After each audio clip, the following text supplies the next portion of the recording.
بەغدا دوایین 680 میلیارد دینار بۆ هەرێمی کوردستان دەنێرێت و شێوازی پێدانی موچە دەگۆڕێت.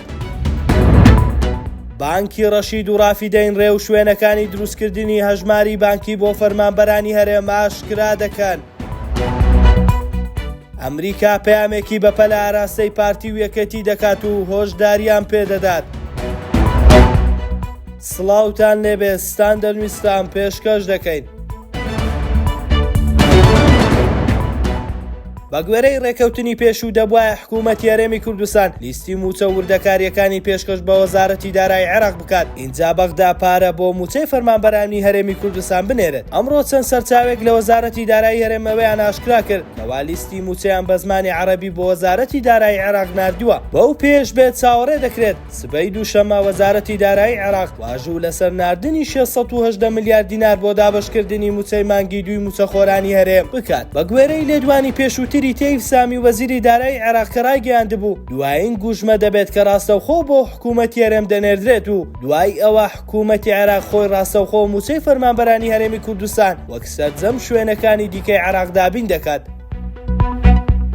بە گوێرەی لێدوانی سەرچاوێکی باڵای بانکی ڕەشید لە دوای بڕیارەکەی دادگای فیدراڵی بۆ دابینکردنی موچەی فەرمانبەرانی هەرێم لە ڕێگەی بانکەکانی حکوومەتی عێراقەوە ئەوان لاریان نییە لە کردنەوەی لقی بانکەکانیان لە هەرێمی کوردستان، بەڵام وەک وتوویەتی کارەکە کاتی دەوێت و هەروە ئاسانیش نییە. سەرچاوێکی ئاگادار لەو بارەیەوە ڕایگەیاندووە بانکەکانی ڕەشید و ڕافیدەین باڵەخانەیان لە پارێزگاکانی هەرێمی کوردستان هەیە، بەڵام بەهۆی ئەوەی بانکە حکوومیەکان تیاندا جێگیر کراوە ناتوانن بگڕێنەوە ئەو بانکانە ئەگەرچی هەردوو بانکەکە بە فەرمی داوای باڵەخانەکانیان کردووە. زانیاریەکان باس لەوەش دەکەن هەردوو بانکی ڕەشید و ڕافیدەین ڕەزامەندیان دەربڕیوە نووسینگە لە هەرێمی کوردستان بکەنەوە بۆکردنەوەی هەژماری بانکی بۆ موچەخۆرانی هەرێمی کوردستان، بەڵام تا ئێستا بە فەرمی حکوومەتی هەرێم هەڵوێستی خۆی لەو بارەیەوە دەرنەبڕیوە.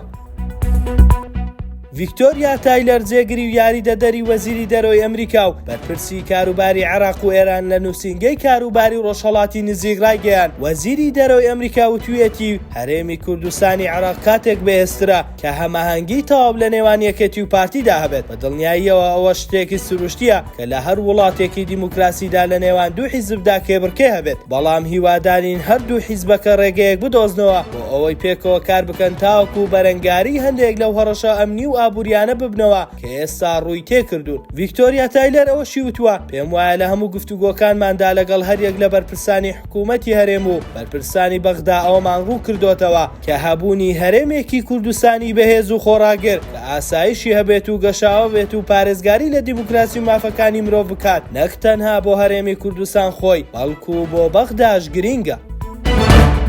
ستاندەرد نیوزمان پێشکەشکردن. شاد و کامەران بن.